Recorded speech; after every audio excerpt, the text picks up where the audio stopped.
받으세요. 오늘도 하나님의 은혜가 우리 예배 가운데, 또 말씀 가운데, 또 우리의 삶 가운데 충만하게 임하시기를 다시 한번 주님의 이름으로 축복합니다.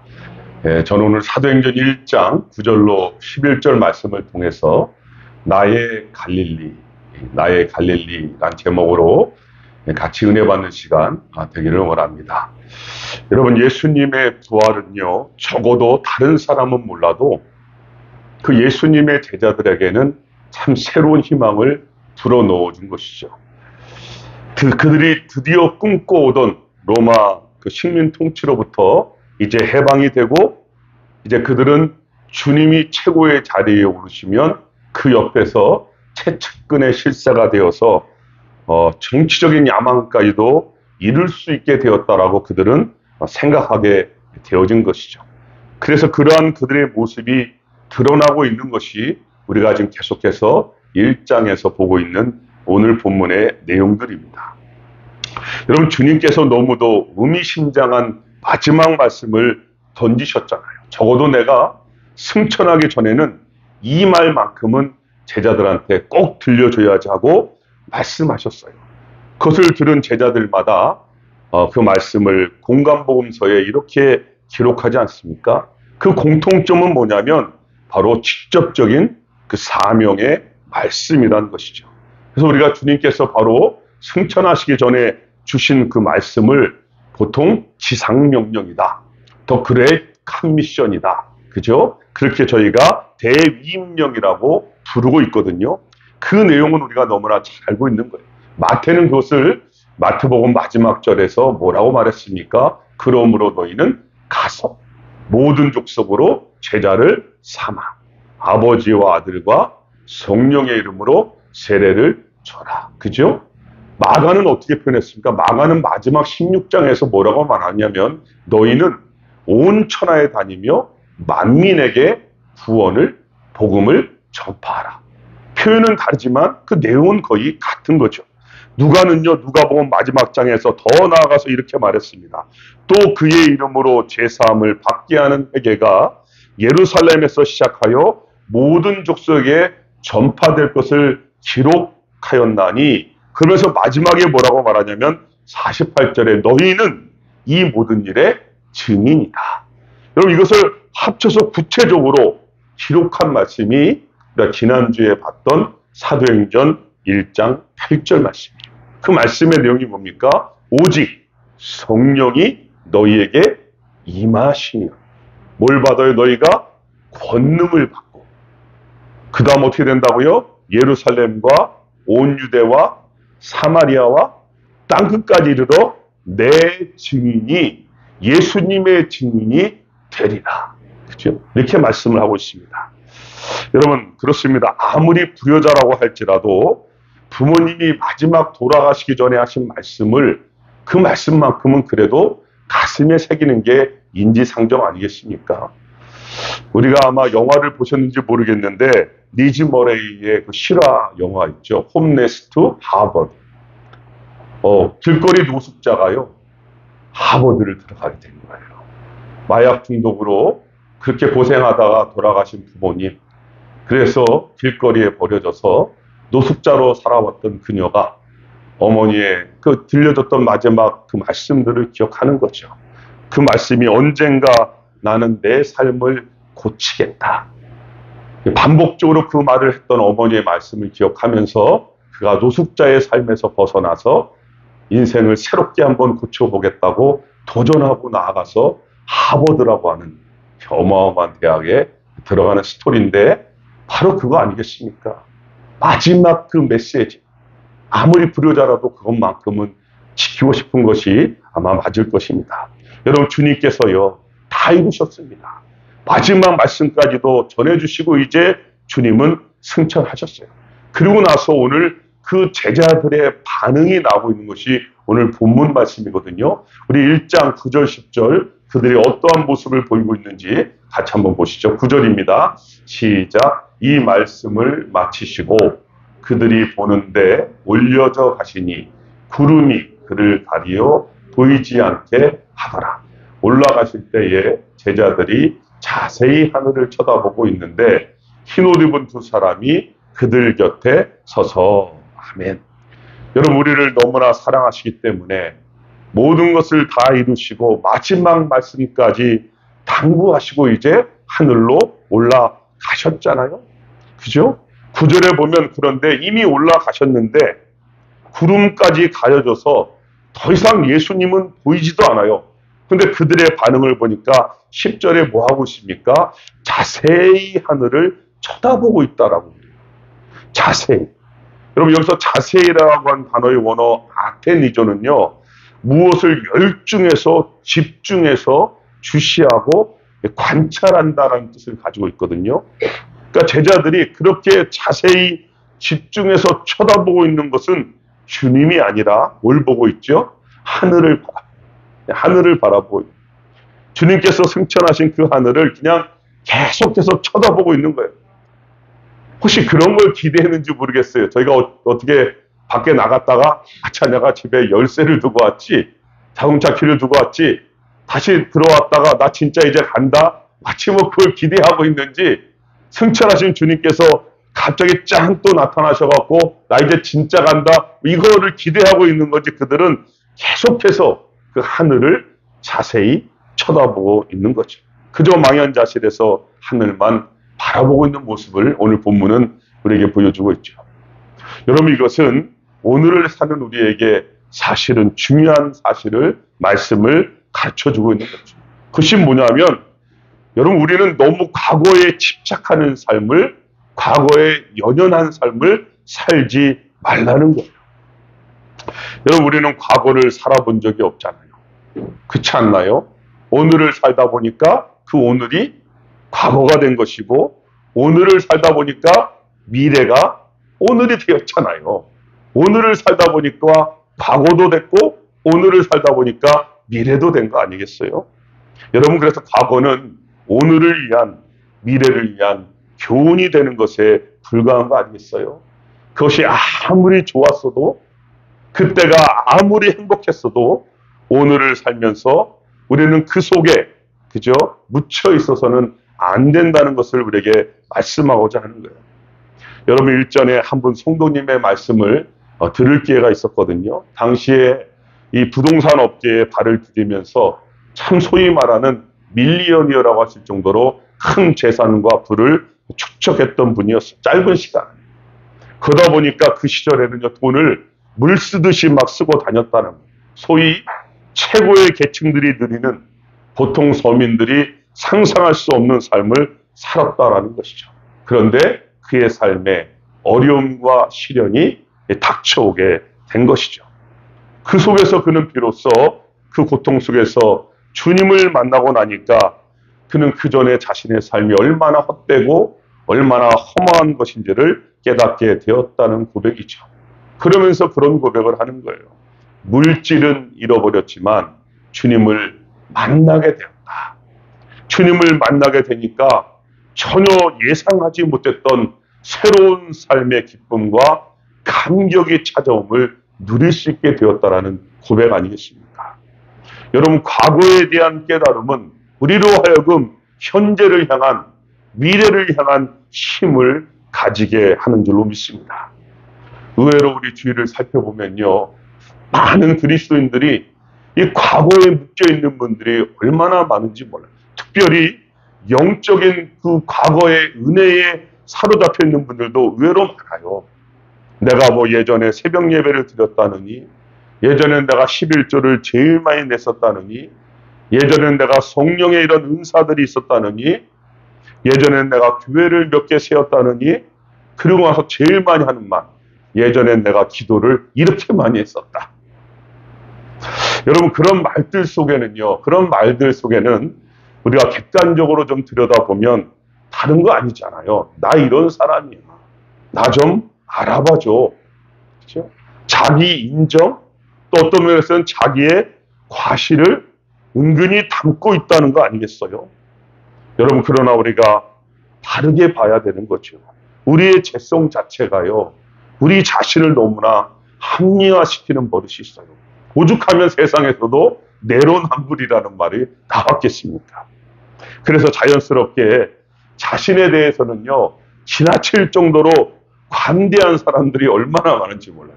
그런데 반대로 상대방이 조금만 잘못하면 이 상대방의 티는 너무 크게 보이고 마치 그것이 큰일 날 것인 양 말하게 되는 덫을 발견하고, 또 그런 우리 자신을 만날 때 여러분 놀라지 않습니까? 여러분 그렇습니다. 오늘 주님께서는요, 과거에 집착해서 갈 길 몰라 하는 그 사랑하는 제자들에게 오늘 천사들을 통하여 다시 그래서 일깨워 주고 계신 거예요. 우리 11절 말씀, 우리 주님이 어떻게 일깨워 주고 계시는가 같이 한번 11절 읽어보시죠. 시작. 이르되 갈릴리 사람들아 어찌하여 서서 하늘을 쳐다보느냐. 너희 가운데서 하늘로 올려주신 이 예수는 하늘로 가심을 본 그대로 오시리라 하였느니라. 아멘. 오늘 주님이 뭐라고 일깨워주고 있죠? 천사를 통하여 어찌하여 하늘만 쳐다보고 있냐. 여러분 오늘 이 짧은 두 구절 안에 하늘이란 단어가 무려 4번이나 등장하는 것을 보고 계시죠? 그 말이 뭐겠어요? 여러분 그들의 관심은 온통 하늘이었음을 입증하고 있는 거예요. 과거예요. 헛된 망상이죠. 그들을 앞으로 나아가지 못하도록 붙잡고 있는 것들을 말하고자 하는 거 아니겠습니까?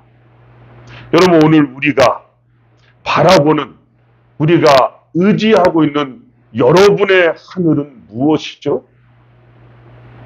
우리로 하여금 주님이 주신 그 명령을, 주님의 말씀을, 주님의 약속을, 주님이 주신 은혜를 누리지 못하도록 만드는 것들이 무엇인지를 지금 우리에게 묻고 있는 거예요. 너희가 어찌하여 하늘을 쳐다봅니다. 여러분 4년마다 시카고에서 세계 한인 선교사 대회가 열렸어요. 제가 7차인가 2000년 그때 아마 참가했던 적이 있었거든요. 여러분 이 선교대회의 가장 큰 특징은요, 많은 젊은 세대를 깨우고 특별히 그들이 선교사로 헌신하고 동원하는데 초점이 맞춰져 있었거든요. 여러분 그 뜨거운 감동과 말씀의 현장, 생생한 살아있는 그 선교의 사도행전적인 역사의 간증 앞에서 청년들은요 순수하다 보니까 다 꼬꾸라져요. 그리고 자신의 삶을 하나님께 드리며 헌신하고, 특별히 그 당시에 선교사로 헌신하는 사람들이 얼마나 많은지 몰라요. 여러분 그런데 시간이 흐르면서 그들을 붙잡고 있는 현실이라는 하늘에 막혀버리고 말더라고요. 당장 그들은요 학교를 다니면서 받은 그 학자금 융자를 갚을 길이 없는 거예요. 그러니까 선교사로 나갈 수가 없고, 또 결혼을 하게 되는 거예요. 또 직장을 가지게 되니까 결국 주저앉게 되고, 내가 선교사로 헌신했었는데 과거에 붙잡혀 사는 모습을 볼 수 있었거든요. 여러분 그러다가 혹시라도 삶에 문제가 생기면요 어떻게 생각하는지 아세요? 아, 내가 선교사로 헌신하고 가지 않아서 그런 건 아니야? 그런 자책하는 삶을 사는 것을 보게 되었거든요. 참 안타까운 상황이었습니다. 여러분 그래요. 그런 과거의 하늘에 얽매여서는 안 되는 거예요. 비록 못 간다 할지라도 내가 지금 있는 이곳에서요 선교적인 삶을 살면 되는 줄로 믿습니다. 거기 가서 전하나 여기서 전하나 똑같이 복음은 전하는 거잖아요. 어느 곳에 있냐가 중요한 것이 아니라 내가 하나님께 부름받은 자로 선교사적인 삶을 사느냐가 중요한 것이죠. 여러분 이미 주님은 약속을 하셨고 명령을 하셨고 그리고 승천하셨어요. 주님이 없는 하늘은요, 그 하늘은 그냥 단순한 하늘인 거예요. 뭐 대단한 것인 양 연관시키지 말아야 되는 거예요. 주님이 이스라엘 땅에서 올라가셨으니까 주님이 이스라엘로 다시 오신다. 그래서 우리 모든 거 재산 다 팔고 그 나라에 가서 이스라엘 땅을 사고 주님을 기다려야지. 이건 아니라는 거예요. 그래서 뭐 백투 제루살렘이라 그래서 자꾸만 뭐 예루살렘으로 가야 된다. 이걸 하나님이 우리에게 원하시는 게 아니에요. 여러분 주님이 다시 오시면요, 그 이스라엘 보좌리 올라간 대로 오시는 게 아니라요, 주님이 다시 오시면요 번개가, 여러분 성경에 뭐라고 말합니까? 번개가 동편에서 서편의 번쩍임 같이 인자의 임함도 그러하리라. 우리가 여기서도요, 번개가 번쩍이는 거 다 볼 수 있죠? 주님의 임함이 그런 거예요. 주님이 오시는데 우리가 모르겠습니까? 주님이 그렇게 우리에게 확실하게 알려주시니까 꼭 무슨 뭘 팔아갖고 이스라엘로 가야 된다, 이런 생각을 갖지 말아야 되는 거예요. 여러분, 존 스토트 목사님이 그의 책에서 영적인 공상에 치료되는 길이란 그런 책에서 그가 이렇게 말했습니다. 기독교 역사 안에서 일어나는 사건들의 순서를 바르게 이해하는 것이 중요하다. 영적인 공상에 사로잡힌 분들이 지금 유튜브에서 얼마나 많이 활동을 합니까? 거기서 벗어나는 길을 이분은 이렇게 봤어요. 이렇게 말하고 있어요. 기독교 역사 안에서 일어나고 있는 사건들의 순서를 바르게 이해할 필요가 있다는 거죠. 여러분, 주님이 이 땅에 육신의 몸을 입고 오셨잖아요. 그리고 십자가의 고난을 당하시고, 그리고 주님께서 죽으시고 부활하신 다음에 부활 승천하셨죠. 이게 순서잖아요. 그리고 나서 주님이 승천하시고 나서 누가 오셨어요? 성령님이 오셨잖아요. 성령님이 오시고 나니까 어떻게 됐습니까? 교회들이 막 생겨나기 시작했고, 그 교회들을 통하여 하나님의 나라가 지금 확장되어져 가고 있잖아요. 온 나라와 열방에 하나님 나라가 지금 열려져 가고 있잖아요. 주님을 믿는 사람들이 돌아오고 있단 말이에요. 그리고 마지막에 주님이 뭐라고 말씀하셨습니까? 다시 주님이 오시리라. 이게 순서잖아요. 이렇게 이루어져 왔고 이루어져 가고 있는 거예요. 이것이 뒤집혀질 때 기독교 역사 안에는 혼란이 일어났다라고 그렇게 말하고 있는 것이죠. 여러분, 그렇습니다. 우리의 사업에 주님이 없다면 그 사업은요, 그냥 사업이에요. 우리의 가정에 주님이 없다면 그건 그냥 가정이에요. 그냥 자신의 이익과 유익, 현세적인 안정을 위한 생계수단에 불과한 거예요. 여러분, 우리의 직장, 우리의 교회, 우리의 삶의 터전에 주님이 없다면요, 그것만큼 비참한 메마른 삶도 없을 거예요. 여러분, 그런 거 보셨나요? 아프리카 땅을 비춰줄 때 아주 그 심한 기근이 일어날 때 그 땅이 쩍쩍 갈라져갖고 보기만 해도 그냥 숨이 턱턱 막히는 그런 거 보신 적 있죠? 그런 삶을 연상하시면 될 거예요. 여러분, 우리를 묶고 있는, 우리를 끌어당기고 있는 그 과거의 하늘들을 예수님의 이름으로 끊어버리시기를 주님의 이름으로 축복합니다. 여러분, 그래야만 우리의 삶의 현장에 주님이 주인 되심으로 인한 강물같이 흐르는 기쁨이 우리 안에 충만하게 흘러넘치게 될 줄로 믿습니다. 여러분, 오늘 주님께서는요, 천사들을 통하여 또 다른 한 가지를 우리에게 일깨워주고 계시죠. 다시 한번 11절 말씀 읽어보시죠. 11절입니다. 하늘만 바라보고 있는 그들에게 주님께서 또다시 일깨워주고 계십니다. 11절 시작. 이르되 갈릴리 사람들아, 어찌하여 서서 하늘을 쳐다보느냐. 너희 가운데서 하늘로 올라가신 이 예수는 하늘로 가심을 본 그대로 오시리라 하였느니라. 아멘.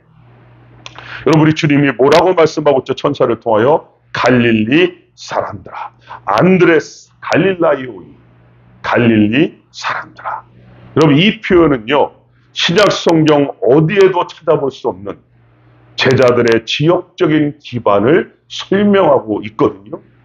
다시 말하면 갈릴리 사람들아라고 의도성을 가지고 의미를 부여하며 주님께서 천사들을 통하여 그들을 깨우치고 계신 거예요. 베드로야, 야고바, 요하나, 그들의 직접적인 이름을 부르고 있는 것이 아니에요. 그들을 총칭해서 그냥 갈릴리 사람들아. 오늘 우리를 향하여 부르고 있는 것과 마찬가지인 것이죠. 여러분, 우리 주님께서는요, 천사들을 통하여 하늘을 바라보는 그들의 잘못된 생각을 지금 바로잡아 주시고 현실을 직시하게 하고 계신 거예요. 여러분, 사실 갈릴리는요, 그 당시에 그 누구도 관심을 갖지 않는 장소였거든요. 그런 갈릴리 같은 장소에서 인물이 나타나리라고는 상상조차도 할 수 없는 곳이에요. 왜냐하면 그 당시 갈릴리는 빈민들이 모여 살던 가난과 무지와 보잘것없음을 상징하는 대표적인 지역이었기 때문입니다. 한마디로 우리의 약함, 우리의 연약함을 상징적으로 표현해주고 있는 게 바로 갈릴리라는 것을 말씀하고 있는 거예요. 여러분, 이런 그들이 도저히 불가능해 보였던 그들에게 우리 주님께서 부활과 승천을 직접 그들이 목도하는 영광을 가진 거 아닙니까? 더 나아가서 그들은요, 주님의 마지막 부탁까지도 위임을 받았어요. 여러분, 그 정도 되면 어찌 그들이 교만해지지 않을 수 있겠어요? 자랑하지 않고는 견딜 수 없을 정도로 그들은 영적인 자부심이 하늘을 찌를 것은 당연한 거 아니겠습니까? 여러분, 이 모든 것을 알고 계시는 주님께서 천사들을 통하여 그들의 그 사고를 다시 한번 환기시켜주고 계시는 말씀이 갈릴리 사람들아. 다른 말로 하면 뭡니까? 마치 얘들아, 정신 차려라. 이렇게 우리에게 경종을 울려주며 부르고 있는 거예요. 다시 말하면 오늘 제목처럼 나의 갈릴리를, 내가 누구인지를 기억하라라고 말씀하고 있는 것이죠. 여러분, 하나님의 나라, 즉 성령으로 시작되는 하나님의 나라의 가장 중요한 포인트는 뭐라고요? 오직 은혜입니다. 그 은혜임을 말씀하고자 하는 거예요. 여러분, 그 말은 제자들로 하여금 그 제자들이 어떤 존재였었는지를 잊지 말라는 거거든요. 지금 너희들이 도저히 상상할 수 없는 부활과 또 승천과 마지막 말씀까지 받았다고 해서 교만해지지 말라는 말씀이기도 한 거예요. 성령으로 시작되는 하나님의 나라, 그것으로 이어져가는 증인의 삶은 처음도 은혜요, 그 마지막도 은혜라는 것을 다시 한번, 그렇게 사도행전은 하나님의 은혜로 시작되는 것임을 누가를 통하여 강조하고 있는 것이죠. 여러분, 그래서 그들은 깨닫고 돌아와서 그 하나님의 은혜를 사모하며 약속을 기다리면서 그들이 했던 일이 뭡니까? 같이 함께 모여서 오직 기도와 찬양에 전무하였음을 성경이 그래서 우리에게 보여주고 있는 거예요. 여러분, 보통 우리가 은혜를 받고 너무 좋을 때 어떻게 표현하죠? 여기가 좋사온. 여러분, 정말 죄송하지만 저도 이따금 차를 몰고 갈 때요, 차 안에서 막 찬송을 듣고 따라하고 너무 은혜롭잖아요. 막 감동이 넘치죠. 그럴 때 어떤 생각이 듭니까? 야, 이렇게 차 운전하면서 그냥 이렇게 하늘나라까지 쫙 올라가면 좋겠다. 얼마나 좋으면 그런 생각 하잖아요. 여러분, 제가 히말라야 눈산을 다니면서, 여러분, 그 히말라야 5천 이런 눈산을 갈 때요, 그 히말라야 만년 눈산이요, 형형색 색깔이 변해요. 근데 금빛 같은 색깔이 나거든요. 사방이 다 금빛처럼 쫙 둘러진 곳에 빛이 얼마나 환하게 비칩니까? 그 속에 있으면요, 마치 내가요, 신비한 곳에 있는 것 같아요. 그래서 여기가 좋사오니까 막 저절로 터져 나오는 거예요. 가족만 아니면 거기서 그냥 살고 싶은 마음도 들더라니까요. 여러분, 그렇기 때문에 그런 우리들을 향하여 우리 주님은 항상 뭐라고 말씀하십니까? 우리의 갈릴리를 기억해라. 우리가 어떻게 하나님의 자녀가 되었는지. 여러분, 지금 우리가 이 자리에 있는 게 믿겨지십니까? 아니, 지금 80억 되는 인구 가운데 선택받은 우리가 지금 이 자리에 주님 전에 나와서 같이 예배할 수 있다는 게 믿겨지십니까? 나 같은 죄인 살리신 그 하나님의 은혜를 잊지 말라고 오늘 갈릴리 사람들아 주님이 말씀하고 계신 거죠. 여러분, 갈릴리 사람은 우리에게 은혜로 사는 삶이 무엇인지를 생각나게 하는 것입니다. 여러분, 사도행전은 그래서 나의 갈릴리로 시작되고 있어요. 다시 말하면 약할 때 강함 되시는, 내가 약해질수록 더욱 강함이 되시는 그 하나님의 은혜가 어떻게 역사하고 있는지를 보여주고 있는 것이 바로 이 사도행전의 말씀 아닙니까? 여러분, 그래서 그들은 그 은혜로 나아가니까 안진뱅이도 일으켜요. 죽은 자도 살려냅니다. 그런데 달라진 게 뭐예요? 절대로 그들이 주님보다 앞서지가 않는 거예요. 그 일이 일어났다고 해서 절대로 주님의 영광을 이제는 가로채우지를 않는 거예요. 그들의 갈릴리를 기억하고 있기 때문이죠. 나의 나된 것이 뭐라고요? 하나님의 은혜입니다. 그렇죠? 그걸 기억하며 사는 거예요. 여러분, 그래서 나의 갈릴리를 기억하심으로 하나님의 은혜로 충만해지시기를 주님의 이름으로 축복합니다. 이제 말씀을 맺어보죠. 여러분, 이 갈릴리 사람들이 어떻게 자신의 힘으로 그 막혀있는 장벽들을 뚫고 나갈 수 있겠어? 이건 도저히 불가능한 거 아닙니까? 지리적인 장벽이 있죠. 문화적인 장벽이 있죠. 인종적인 장벽이 있죠. 그 어느 것 하나도요, 그들의 힘으로 뚫을 수 있는 것은 없었어요. 여러분, 그런데 어떻게 가능해집니까? 성령님이 임하시니까. 성령님이 임하심으로 시작되는 하나님의 나라는 그들이 뚫는 것이 아니라 성령의 권능으로 깨어지는 거예요. 그렇죠? 그 자리에 정체되어 있을 수가 없도록 성령께서 역사해 주시는 거예요. 그래서 복음은 예루살렘에서 온 유대로, 온 유대에서 사마리아로, 사마리아에서 땅끝까지 그렇게 지금 우리에게까지 이르게 된 줄로 믿습니다. 여러분, 그렇게 우리가 선택받아서 오늘 이 자리에 있다라는 사실을 절대로 잊으시면 안 되는 거예요. 여러분, 그 성령의 힘으로 나아가는 것이 바로 성령 행전이고 땅끝에 증인의 삶이 되는 것이죠. 그 출발점이 비록 보잘것없고 소망이 없어 보이는, 도저히 불가능해 보이는 나의 갈릴리 사람들, 그렇죠? 오직 은혜로 출발하게 되는 줄로 믿습니다. 여러분, 그렇게 항상 나의 갈릴리를 기억하심으로 성령 충만으로 증인의 삶을 사시는 복음의 일꾼들이 다 되시기를 주님의 이름으로